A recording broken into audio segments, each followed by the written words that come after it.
আমের আচার এইভাবে বানালি যে এত টেস্ট হয়, জানতাম না তো। নমস্কার, আমি সীমা, ফুড অ্যান্ড কুকের আরো একটি নতুন পর্বে আপনাদের সকলকে স্বাগত।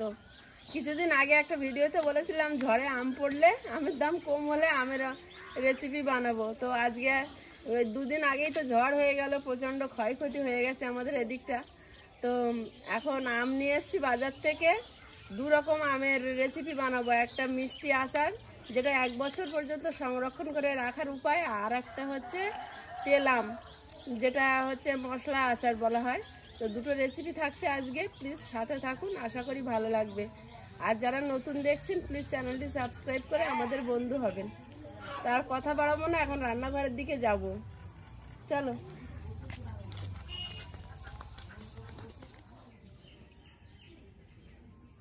তো প্রথমে আমি মশলা আমের জন্য আম কেটে নেব। আমগুলো ভালো বড় বড়। বাবা, এর খোসা তো শক্ত হয়নি, এত বড় আম।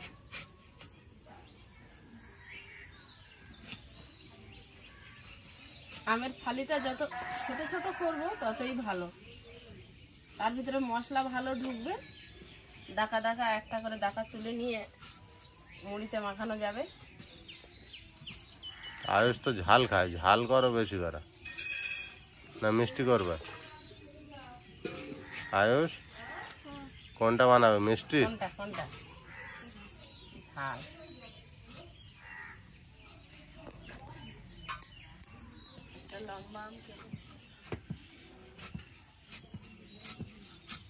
এটা ভালো দানা হয়েছে। তেল আম, যেটা আমরা বলি মশলা আচার, ওটাতে আঠির এগুলো শক্ত হলে আচারটা ভালো হয়।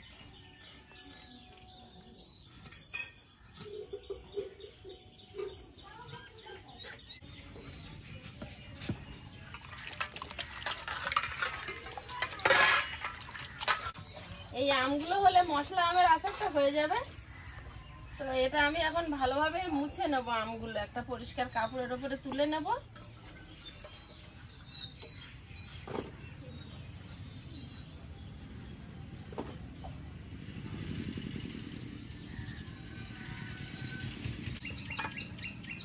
ভালোভাবে মুছে নিয়েছি, এবারে কুলোর মধ্যে নিয়ে নেব। আমার ঠাম্মা কোথায়? ঠাম্মা যে সকালে উঠে কোথায় গেছে কি জানি। আমটার মধ্যে লবণ দিয়ে দিয়েছি, আছে কোথায় আসবে মানে। ঠাম্মা না, সকালে তো এখন আসেনি, বাজারে গেছে নাকি কি জানি। ঠাকুর তো বাজারে গেছে, ঠাম্মা কই? কি জানি, আসুক দেখি। তোমার মামার বাড়ি তো আজ এখন না আসলে বুঝবে কি করে? লঙ্কার গুঁড়ো পরে গিয়ে দেখে আসবে, ফাঁকা হলে আসবে ঠিক।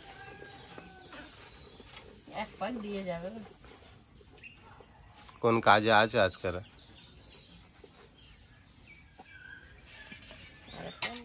এই কাপড়টা দে।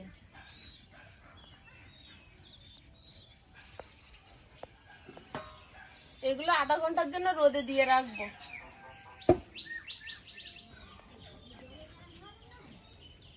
এখানে ভালো রোদ আসছে, এখানে থাক, এখানে একটু গাটা একটু শুকনো শুকনো ভাব হোক।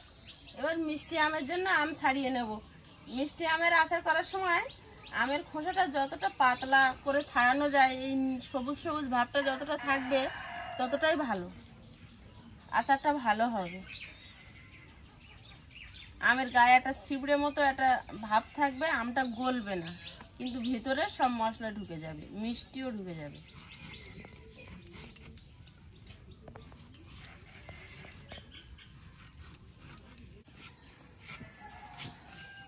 মিষ্টি আমের আমগুলো এইভাবে লম্বা লম্বা ফালি করে কেটে নেব।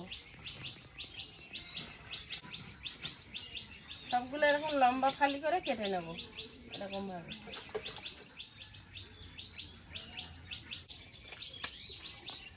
আমগুলো সব এইভাবে ছিদ্র করে নেব।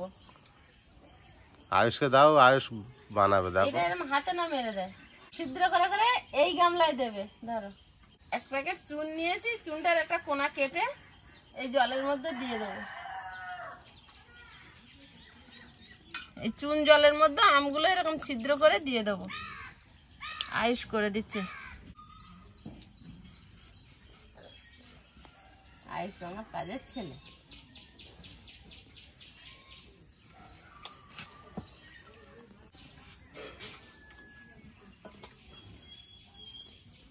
আয়ুষ তো মিষ্টি আচার খায় না, মিষ্টি আচারের জন্য কাজ আচার করছে এত। খাবে। আরে বাবা, টক মিষ্টি থাকে না।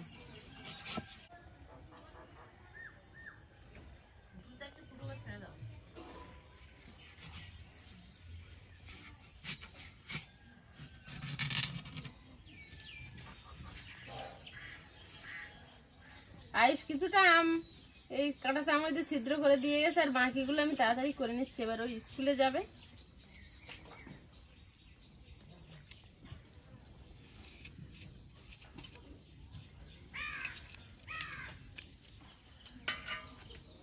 আমগুলো বড় গামলিতে ঢেলে নেব। আমগুলো এবার চুন জল থেকে ভালো করে চেপে চেপে তুলে নেব, নিয়ে পরিষ্কার জলে আরেকবার ধুয়ে নেব।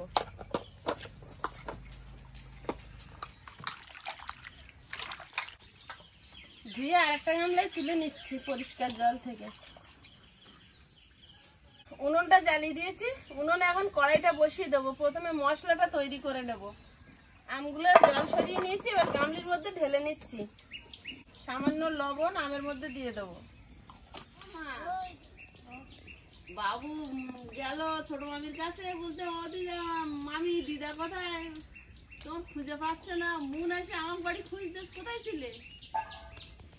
আইসে হাত থেকে হলুদ গুঁড়ো, হাতটাকে নাকি বদুল হয়ে গেছে। অনেকদিন এখানে থাকছে না তো, নতুন নতুন রাস্তা হয়েছে। একটা রাস্তা উঠতে গিয়ে আরেকটা রাস্তায় উঠে গিয়েছে, ঘুরে আসতে সময় লেগেছে বেশি। 500 গ্রাম পরিমাণ চিনি এর মধ্যে দিয়ে দেবো। চিনি প্যাকেট কেন? চুন তোমার নিয়ে এসে আমরা সব খেয়ে নিচ্ছিলাম। ভালোভাবে আমের সঙ্গে মিশিয়ে নেব।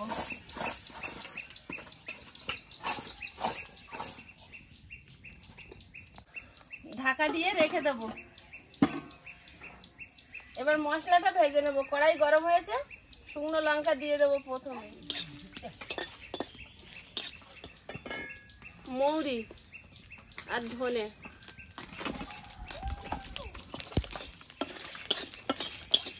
একটু নেড়ে নিয়েছি, এবার জিরেটা দিয়ে দেবো।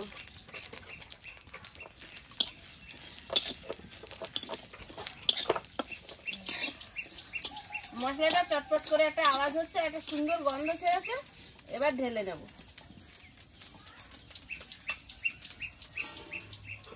ওই কড়াইতে এবারে চিনি মাখানো আমটা দিয়ে দেবো। এটা কিন্তু তেল ছাড়া, তেলের কোনো ব্যবহার করব না। পাকা আম, পাকা আম, হ্যাঁ মিষ্টি আচার। এটা রেখে খাওয়ার জন্য। আমটা গোটা গোটা থাকবে। যারা টক খেতে পারে না তাদের জন্য। আর এই মশলা কি ওতে দিতে লাগবে? হ্যাঁ, গুঁড়ো করবো মশলা। ও তো কর দেখি, ও তো কোনোদিন দেখিনি। আমরা করি তো একরকম, আর তুই তো নতুন নতুন করছিস। নতুন নতুন খেয়ে দেখো। আম এইভাবে গোটা গোটা থাকবে, ওর ভিতরে সব মশলা ঢুকে যাবে। বাহ, তো ভালো। এই চিনিতে ভিজিয়ে রেখেছিলাম মাখিয়ে, দেখো চিনিটা গলে জল হয়েছে। আর আমটা আমি ছিদ্র ছিদ্র করে চুন জলে ভিজিয়ে শক্ত করে নিয়েছি। আমটা গলবে না, কিন্তু ওর ভিতরে সব ঢুকে যাবে। আম পুরো এরকম শক্ত থাকবে চিনির জলে ভিজিয়ে। বিশাল কায়দা। আর ওই যে কাঁটা চামচ দিয়ে বাবু সব ছিদ্র করতে ছিল না, বাবু সব ছিদ্র করে দিয়েছে। ধরো সব আমার গায়ে ছিদ্র করা। সকালবেলা করে এরকম একটু করে হেঁটে আসবে। আর বাবার হাঁটতে বলতে হয় না। শরীর ফ্রি হয়ে যাবে। আর রান্না হয়ে যাবে, এসে একবার খেয়ে নেবে। সকালবেলা করে হেঁটে আসলে শরীরটা ভালো থাকে। সুগারের মানুষদের একটু হাঁটা ভালো। চিনিটা প্রায় গলে গেছে, এবার একটু ঢাকা দিয়ে দেবো। ভালোভাবে চিনিটা গুলে আমটা ফুটবে, তার মশলাটা গুঁড়ো করে নেব। বাবু টিফিন করো।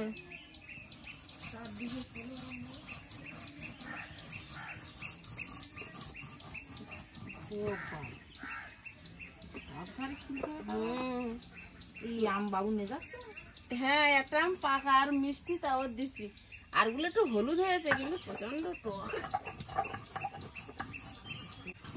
মশলাটা গুঁড়ো করে নিচ্ছি। আর এই মশলাটা এই মিষ্টি আমের আচারে দেবো, যার জন্য 2টো লঙ্কা দিয়েছি। মিষ্টি আমের আচারে বেশি লঙ্কা দিলে গলা জ্বালা করবে, বেশি লঙ্কাটা আম তেলে দেবো।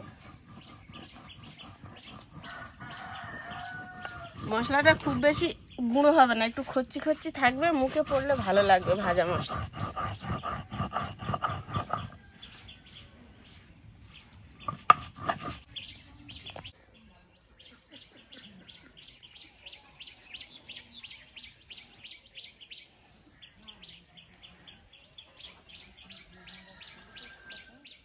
আমটা এবার হালকা করে মশলাটা দিয়ে দেবো।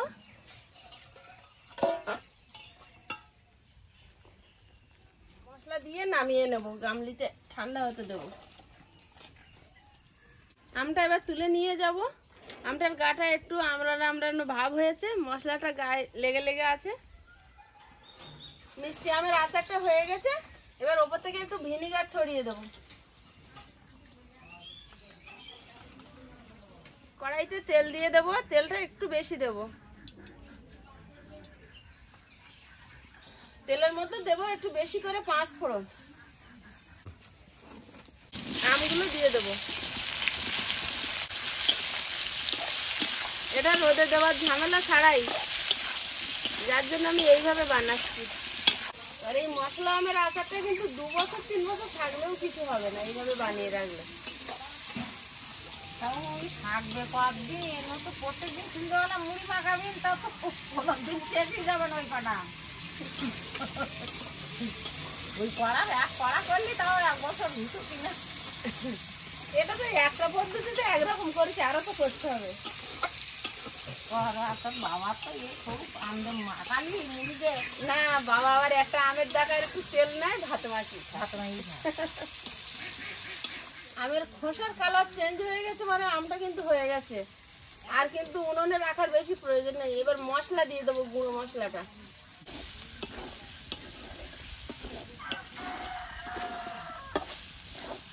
আমার কি থাকবে, একটু ভিনিগার দিয়ে দেবো।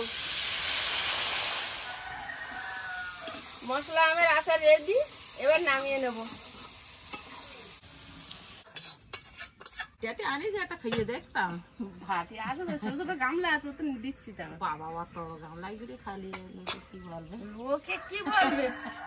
বাড়ির জিনিস বাড়ির লোক খাচ্ছে।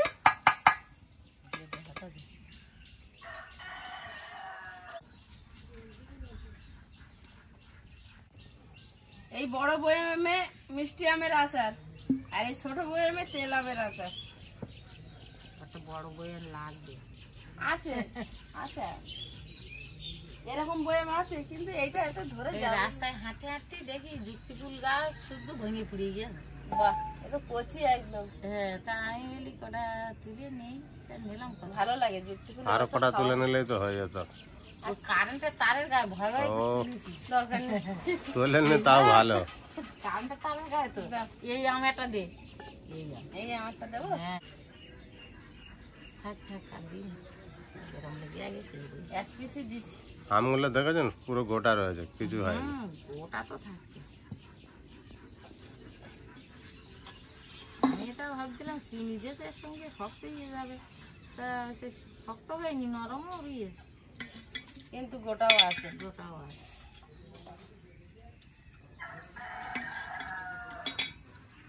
আমি সত্য মতো লেগে হেব্বি। আর একটু নেও। একদিন সব খাই, আস্তে আস্তে খাবো। আমার বাবা কিন্তু এখন প্রতিদিন ভাত খায়, লাস্ট পাতে বলবে ওই দে একটু খাই। আর ভাত খেয়ে একটু প্রত্যেকদিন একটু কুলির আচার খাওয়ার ইচ্ছা হয়। তা কুলির আচার আমি এবছর কুল সব পচে গেছে তো। তোমাদের এই বাড়ি পিয়ালি বাড়ির গাছে কত কুল হয়ে জানো, অনিমা সব শুকনো করার চেষ্টা করলো, এত বৃষ্টি শুকনো করে রেখেছ তো আমি সব পচে পোকা হয়ে ওই কটা হয়েছে। কত ফুল হয়েছিল, গাছ ঝেঁকেছিল, কিন্তু সে রাখতে পারেনি। এই আমটা হেভি হয়েছে। ওই শক্ত এঁচড়ওয়ালা উইয়াটা দিয়ে দে। এই তো না, বুঝলি তোর এটা ভালো। শক্ত শক্ত এইটা এটা হেভি লেগেছে খাতে আরে খাবো মন কাটুন মজুক তখন লকডাউন ছিল, একদিন এই আমের আচার করে গেছে আয়ুষের বাবাই একদিনে হাফ বইন খেয়েছে, বসে বসে লকডাউনে বাইরে বেরোতে পারে না, ভাত খাইনি, খেতে খেতে শেষ হয়ে গেছে। খেতে খেতে শেষ হয়ে গেছে। আমি তো সেই এতটা ছিল, বলছে আমি বসে বসে খেয়ে নিচ্ছি, বাইরে বেরোতে পারবো না, তা কি করবো বাড়ির ভিতরে। মোটামুটি মিষ্টি জিনিসটাই ভালো লাগে বেশি। আমি টকা মুড়ি মাখালি ঠিক আছে, ঢুকি দেওয়ার তো তেল দিতে হবে, কাঁচা তেল একটু উপর থেকে দেব, না দিলেও চলবে, কোনো অসুবিধা নেই। এটা কিন্তু আমগুলো যখন তলায় সেট হয়ে যাবে পুরো ঝোলের ভিতরে চলে যাবে সবগুলো। মামনি এসে শিখেছে, ওর মামার বাড়ি থাকতো, আর দুই দিদিমা এটা ওটা করতো, আর ও মাছটা করে দিদিমাকে ওপরে উঠে আবার করতো, আর বিশাল আম বাগান ছিল আমার বাবার। কম হলে সে বছর অন্তত 27-28টা গাছে আম হবে, আর যে বছর বেশি হবে সে বছর 30-32টা। ঢুপ ঢাপ বাড়ির ভিতরে আম পড়বে, মনে হবে যেন কেউ ঢিল মারছে, সারাক্ষণ আম পড়বে। কত রকমের আম, সেই বাড়ি এবারে গেছি আমি, বাড়ি চিনতে পারছি না, মানে পুরো মরুভূমির মতো। ওই যে আইলা ঝড়ের পুরো নাকি বাগান টাগান সব মাটি কেটে চলে শুধু গেছে। সয়দা গাছটা আছে, আর কিছু নেই, আর সেটাও কটা নেই, নারকেল গাছ। সেটাও নেই, ভেঙে চলে গিয়েছে নাকি? পুরো মাটি ধুয়ে নে মাটি চলে ধুয়ে গেছে, নে চলে গাছ ফাছ সব নে চলে গেছে। বাড়ি দেখে আমার চোখে জল চলে এসছে, আমি বলছি কি বাড়ি কি হয়ে গেছে।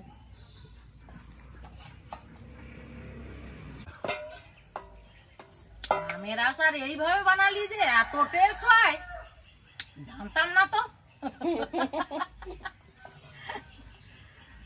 এত রকম আইটেম কোনোদিন করে খাইনি। একটুখানি কাঁচা তেল ওপর থেকে দিয়ে দেবো, আর হচ্ছে কয়েকটা গোটা কাঁচা লঙ্কা ঢুকিয়ে দেবো, কিন্তু এখানে নিয়ে আসা হয়নি বলে দিচ্ছি না, পরে এর ভিতরে দিয়ে দেবো। ওই তেলে মশলায় মজে থাকবে লঙ্কাটা পুরো, ওটা আমার বাবা যখন ভাতে মাখি খাবে একটা করে লঙ্কা নেবে।